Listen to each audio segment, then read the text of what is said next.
Hello everyone, welcome to my YouTube channel 3D job scanner.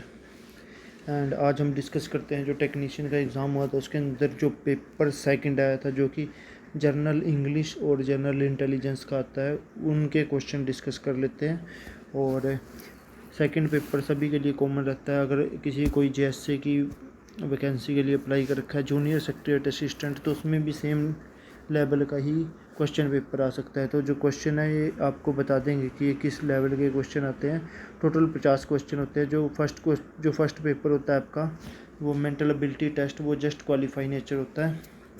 जो second paper होएगा आपका, first qualify nature है। Second और third paper के बेस पे आपकी मेरिट बनती है। इसमें जितने ज़्यादा मार्क्स आप गेन करोगे तो आपके सिलेक्शन के उतने ज़्यादा चांसेस बढ़ जाते हैं। इसमें आप नेगेटिव मार्किंग कम से कम करोगे तो ज़्यादा बढ़िया है, क्योंकि अगर आपके अच्छे मार्क्स आ रहे हैं कि पेपर थर्ड में आपका मान लो टेक्निकल सेक्शन अच्छा है तो वहाँ पर आप अच्छा स्कोर कर सकते हो। तो इस वाले में नेगेटिव मार्किंग कम करना, क्योंकि इसमें नेगेटिव मार्किंग 1/3 रहती है, जिससे अगर आपके 3 क्वेश्चन सही हुए तो एक अगर 3 क्वेश्चन आपके गलत हो गए तो जो अगर आपने टोटल 4 क्वेश्चन किए हैं, 3 क्वेश्चन किए, उसमें से अगर एक क्वेश्चन गलत हो गया तो आपके 0.33 नेगेटिव मार्किंग रहती है। तो चलो हम स्टार्ट करते हैं। जो हमारा पेपर 2 है उसका क्वेश्चन नंबर जो हमारा फर्स्ट है वो पहले हिंदी में भी दे रखा है। सामान्य जानकारी पेपर 2। हाल ही में किस संस्थान ने परम अनंत सुपर कंप्यूटर का अनावरण किया था? तो जो इसका आंसर था वो क्वेश्चन सी था, IIT गांधीनगर। और जो इसमें क्वेश्चन आएंगे वो आपके हिंदी में भी आएंगे और आपके जो क्वेश्चन है वो इंग्लिश में भी रहेंगे। पहले हिंदी में आएंगे, हम हिंदी में देखेंगे, फिर इंग्लिश में देख लेंगे। वीडियो थोड़ी सी बड़ी होएगी लेकिन हमने सभी को साथ लेके चलना है। तो क्वेश्चन नंबर फर्स्ट का आंसर है सी। क्वेश्चन नंबर सेकंड, किस मंत्रालय ने PM चिल्ड्रन केयर योजना के अंतर्गत छात्रवृत्ति का लोकार्पण किया है? तो क्वेश्चन नंबर 2 का आंसर है बी, सामाजिक न्याय एवं अधिकारिता मंत्रालय। Question number 3, reserve bank of India की वार्षिक प्रतिवेदन के अनुसार पिछले वर्ष की तुलना में वर्ष 2021-22 में भारतीय जाली मुद्रा नोट FICNS की कुल संख्या की प्रवृद्धि क्या है? क्वेश्चन नंबर 3 का आंसर है बढ़ोतरी हुई है, उसके अंदर बढ़ोतरी हुई है। क्वेश्चन नंबर जो हमारा है फोर्थ, हाल ही में समाचारों में वैश्विक अनुकंपा देखा गया। वैश्विक अनुकंपा क्या होता है? क्वेश्चन नंबर 4 का जो आंसर है वो भी सार्वजनिक अस्पताल जहाज। क्वेश्चन नंबर 5 का जो कोविड-19 पूर्ण टीकाकरण सुनिश्चित करने के लिए प्रारंभित अभियान का नाम बताएं, जो जून 2022 में अनावरण किया गया होगा। हर घर दस्तक अभियान 2। क्वेश्चन नंबर 5 का जो आंसर है वो ए है। क्वेश्चन नंबर 6, GST इनमें से किस वर्ग के अंतर्गत आता है? क्वेश्चन नंबर 6 का जो आंसर है वो ए है, इनडायरेक्ट कर। ये सेम क्वेश्चन एक बार हम इंग्लिश में देख लेते हैं। पेपर 2 जनरल अवेयरनेस के नाम से आता है। विच इंस्टीट्यूशन रिसेंटली अनवेल्ड परम अनंत सुपर कंप्यूटर? तो इसका जो आंसर है सी है, IIT Gandhinagar. Question number 2, scholarship for PM care children scheme was launched under which ministry? Question number 2 का जो आंसर है वो है B, ministry of social justice and empowerment. Question number 3, as per RBI annual report, what is the trend of total number of fake Indian currency notes in 2022-23 compared to previous year? Question number 23 का जो answer है वो ए है, increase. Question number 4, what is the global emergency which was seen in the news recently? Question number 4 का जो answer है वो B है, civilian hospital ship. Question number 5, what is the name of the campaign launched to ensure complete COVID-19 vaccination? तो जो question number 5 का answer है वो ए, हर घर Dastak campaign 2.0। Question number 6, GST was fall under which of this category? GST कौन सा tax है? GST indirect tax है। तो जो क्वेश्चन है पहले एक बार हिंदी में आएंगे, फिर हम इंग्लिश में भी दोनों में डिस्कस करते हुए चलेंगे। टोटल क्वेश्चन हमारे 50 हैं और थोड़ा सा आप देख लेना, इस टाइप के आपके क्वेश्चन आएंगे। तो ये करंट अफेयर के क्वेश्चन है, ये सिर्फ जस्ट ये एग्जांपल है कि आपके पास किस टाइप के क्वेश्चन आ सकते हैं 2023 में। इस टाइप मतलब जो पिछले क्वेश्चन है वो तो नहीं आएंगे जो करंट से रिलेटेड है, बट फिर भी आपको ये पता लग जाएगा किस लेवल का क्वेश्चन पेपर आता है।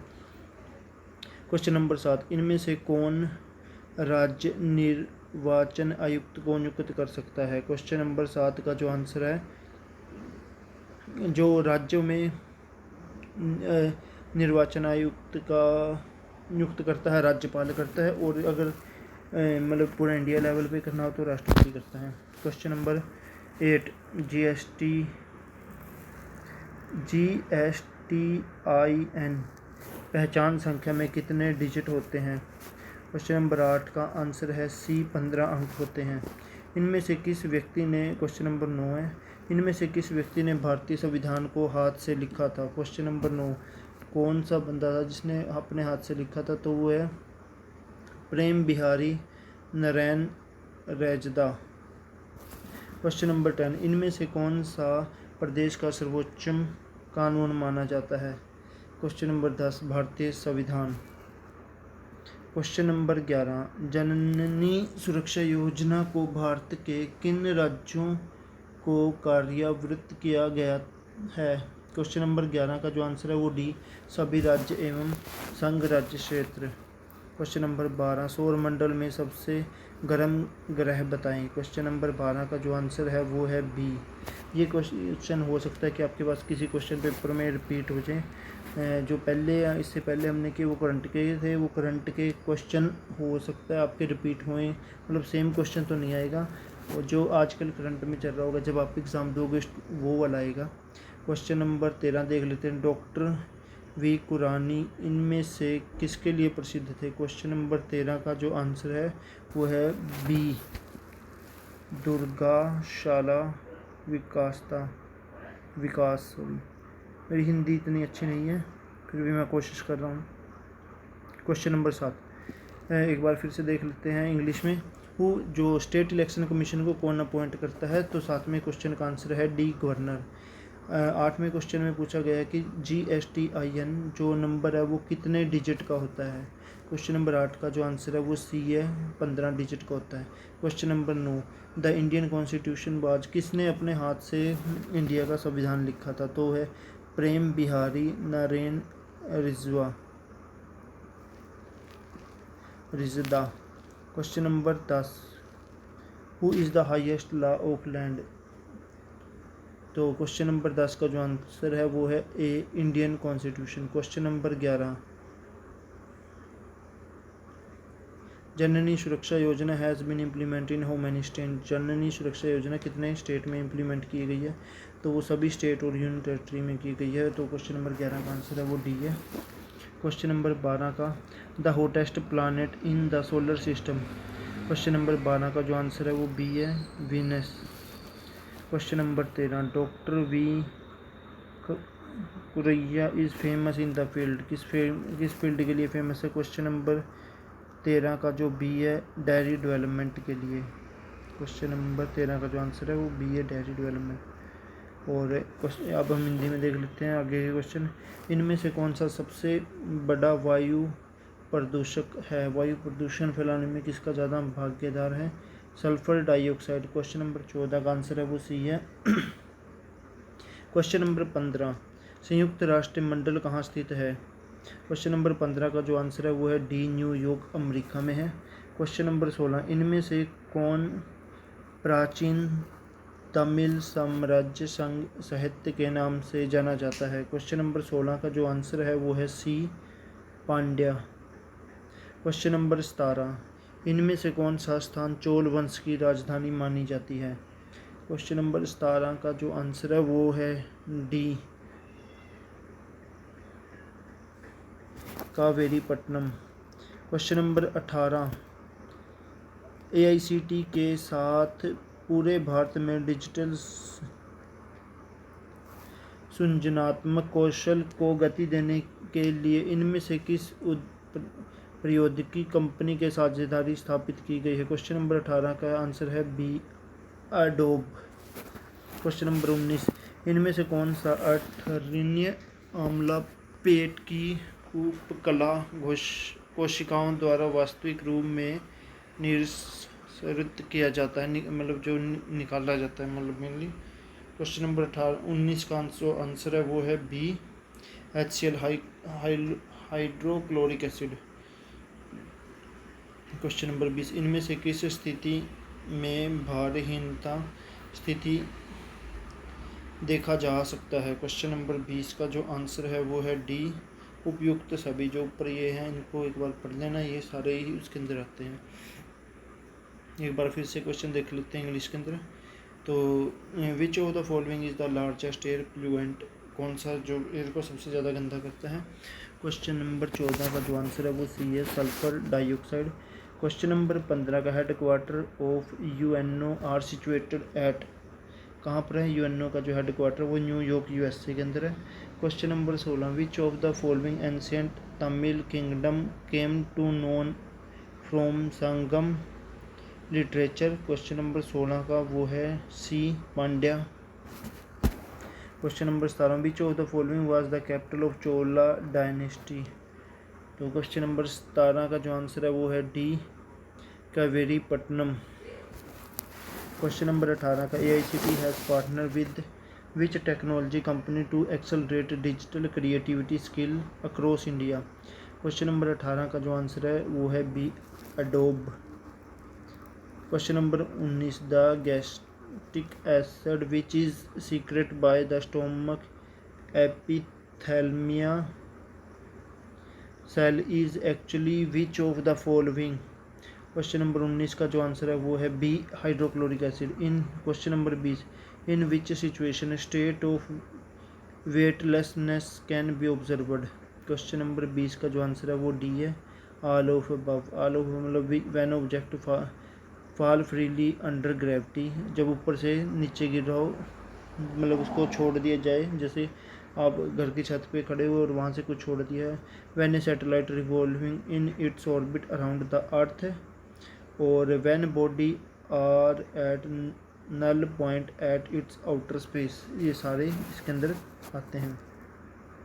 क्वेश्चन नंबर 21, जो ये इंग्लिश और हिंदी में क्वेश्चन है ये सिर्फ 25 क्वेश्चन तक आते हैं। उसके बाद जो आपके इंग्लिश में क्वेश्चन आने हैं वो इंग्लिश में ही आने हैं, क्योंकि उनका कोई वो मेनली इंग्लिश के ही हैं। तो ये क्वेश्चन है जो आपके इंग्लिश और हिंदी में, इसलिए थोड़ा टाइम लग रहा है हमें। तो क्वेश्चन नंबर 21 का, एजरा पुरस्कार इनमें से किस खेल से संबंधित है? क्वेश्चन नंबर 21 का जो आंसर है वो ए, polo. Question number 22, Kargil Vijay दिवस का 20वां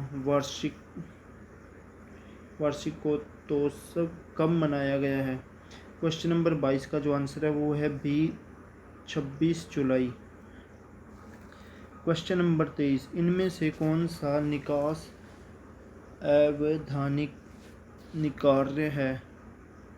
क्वेश्चन नंबर 23 का जो आंसर है वो है सी, वित्त आयोग।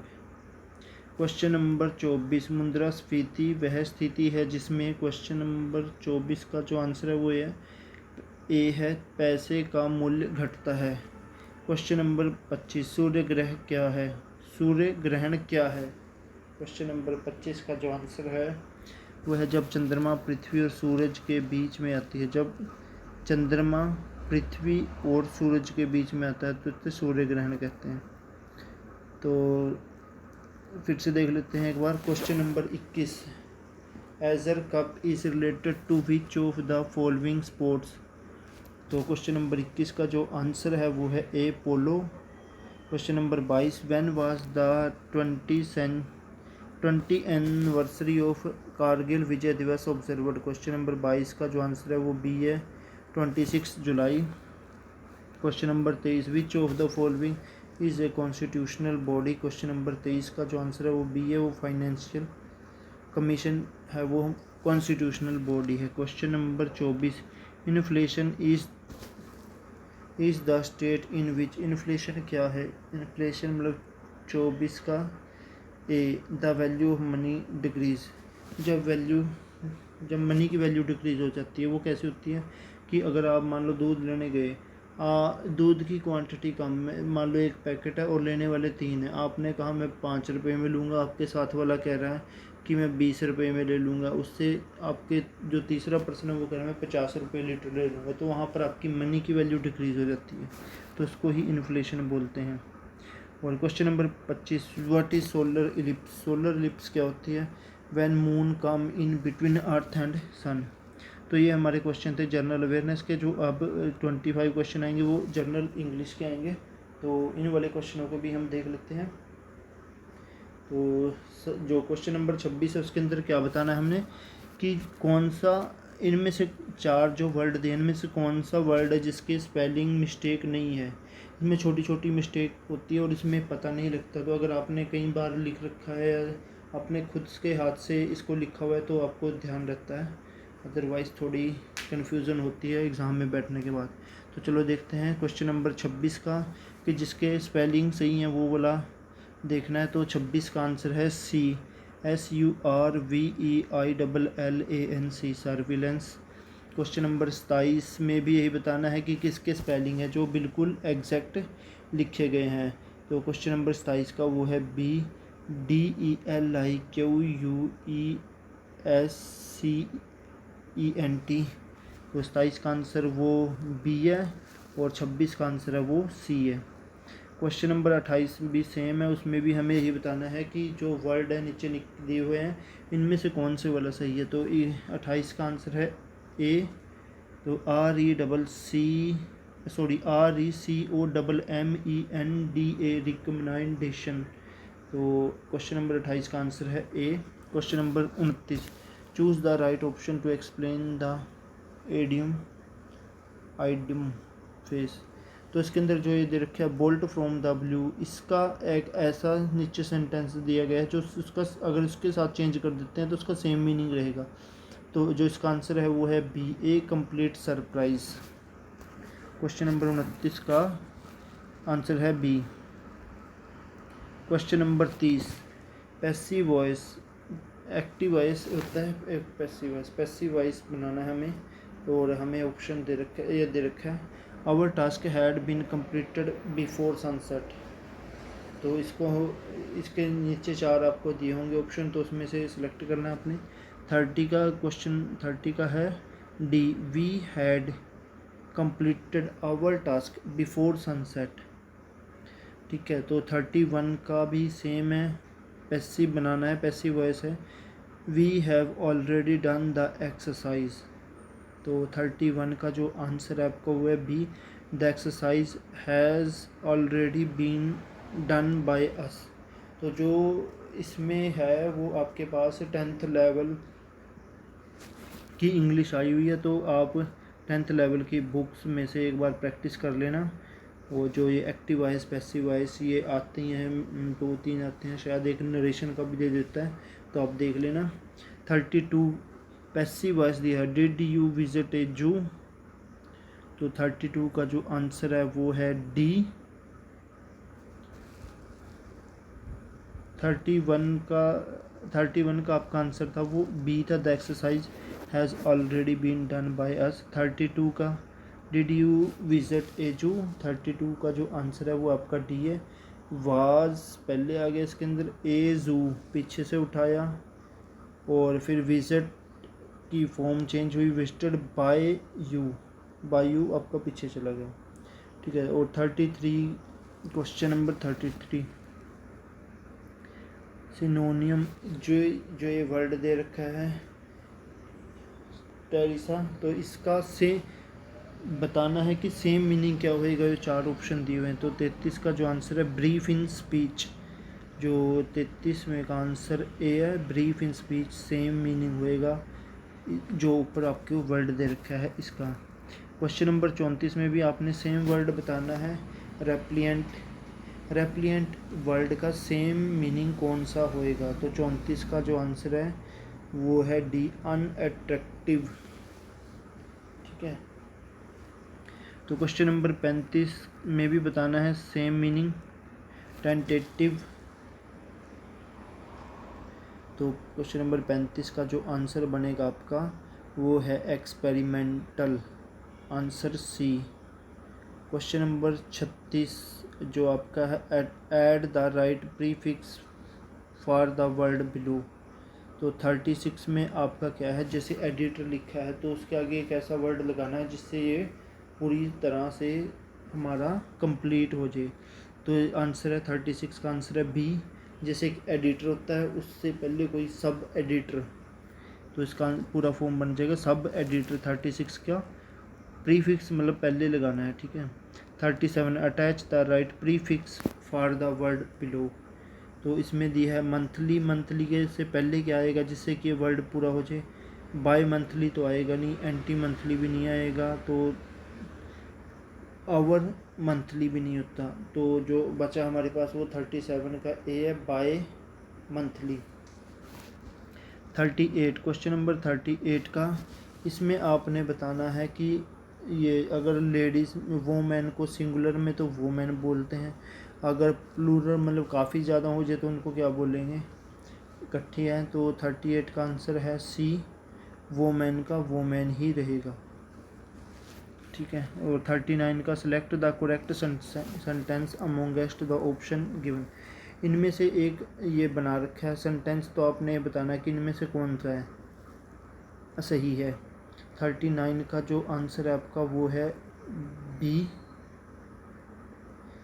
ए one eyed person was scene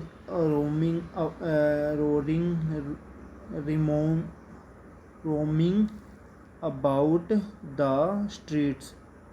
तो इसमें मेनली ये रहता है कि आप जो अपने टेंसेस है वो सारे कर लेने हैं कि कौन मतलब कौन सा वाज हुआ रहेगा, उसके बाद कौन सी फॉर्म आ रही है, मतलब टेंसेस आपको टिप्स पे होना चाहिए तब ये वाला आप कर पाओगे। Question number 40 select the correct sentence amongst the option given. Question number 40 का वो आंसर है D, my sister left from America last week, ठीक है। तो 40 का हो गया आपका answer D.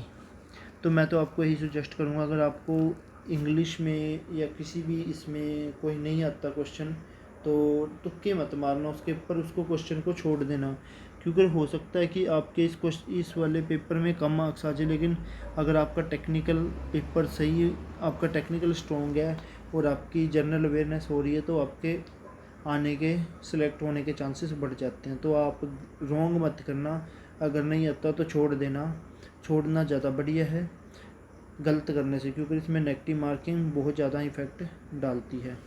Question number 41 select the correct sentence amongst the option given. तो क्वेश्चन नंबर 41 का आंसर है A, there is no meaning in what you say. Question number 40 question number 42 give the correct sequence of the sentence below. Question number 42 का जो answer है